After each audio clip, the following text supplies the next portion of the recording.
So you thought we were there. At least I did. I thought maybe we had covered enough to show some actual gameplay, and that video is coming. But you know what? I left out one of the most important things about the deck, and I kind of mentioned it in passing in one of the earlier parts, and that is the two jokers that are in each deck. And I think I covered them a little bit in the examples, but not enough for you guys to work with. So essentially, each deck is 54 cards, like I said, 4 suits, and built like a regular deck of playing cards with 2 jokers, a red joker and a black joker. And the presence of the jokers in the deck is really what gives this game a random yet very powerful element. So we'll go over these 2 jokers individually, starting with the red joker here. So the red joker is the highest card in the deck. It is a 14 value, any suit. So it can be any suit that you declare, and it has some properties. So again, like if this were a say an opposed duel, and let's say Judge is swinging on the bell here, and the Judge flips a red joker. Well, the Judge can declare that suit as any suit that he wants, and that's incredibly important for when you're declaring your different triggers. So he can declare it a ram for his critical strike. You know, if he had other abilities that required, say, masks or crows, he could call it that. Whatever he needed that card to be in order to fulfill the requirements for a suit.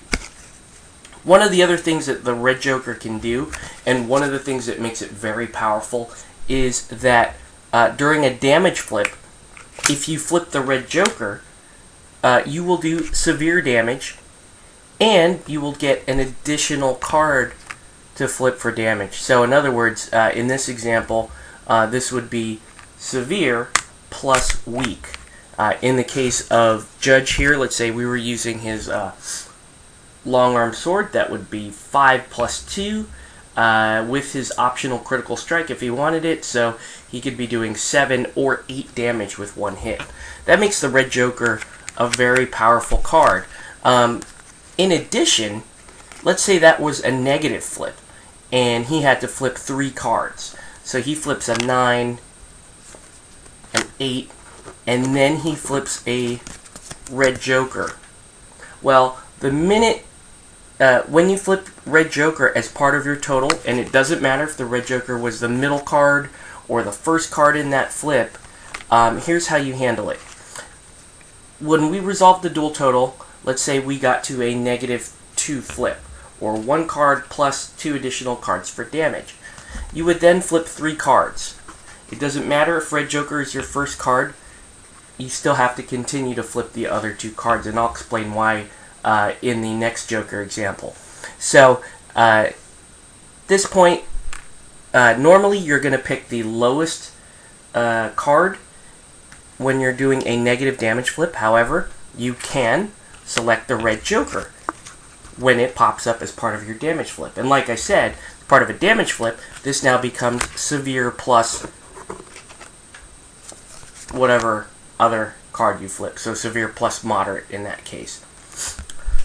A common tactic for people to do is when they have red joker in their hand, a lot of folks will save this for when they get to a damage flip that is cheatable. So for example, a damage flip where they've beaten the defender by 6 through 10 or by 11, where they can actually physically cheat in red joker, because then they're going to force severe plus an additional flip. This is a very quick way to kill a high wound model. So that's the red joker.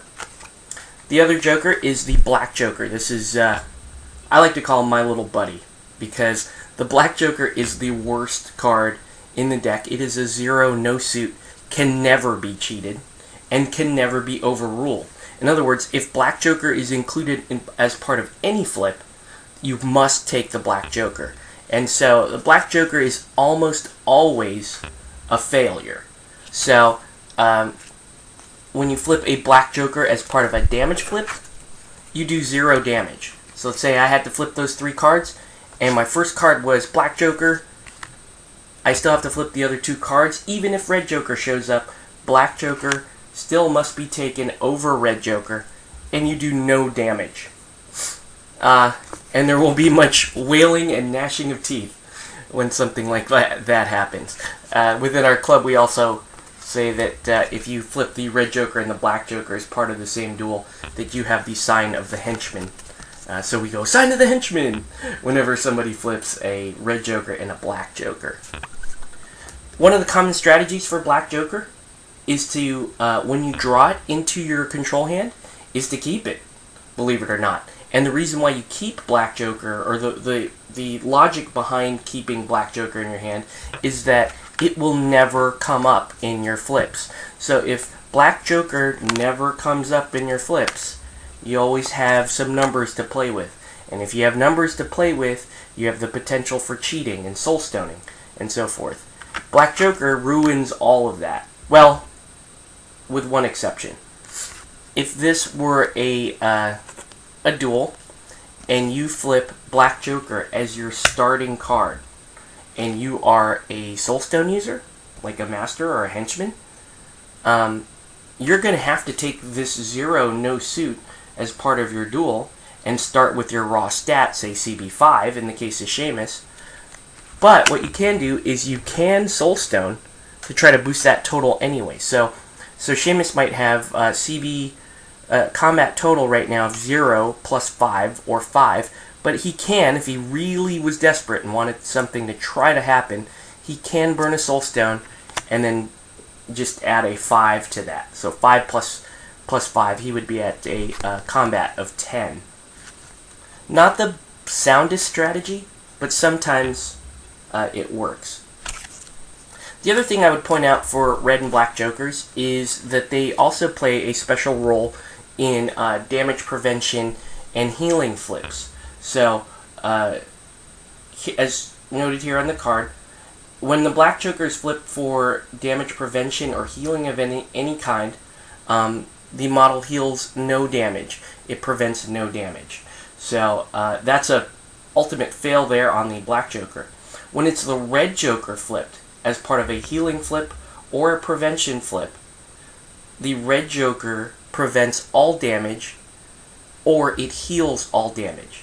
And there's been some pretty amazing moments in games where, a model took, say, one player flipped a red joker as part of their damage, ended up doing double severe, something like, we'll say, 16 wounds, for example.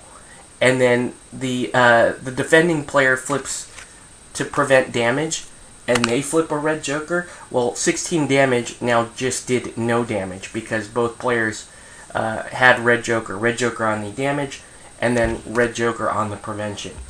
So, once again, red joker and black joker, get to know them. They are the game changers in the deck.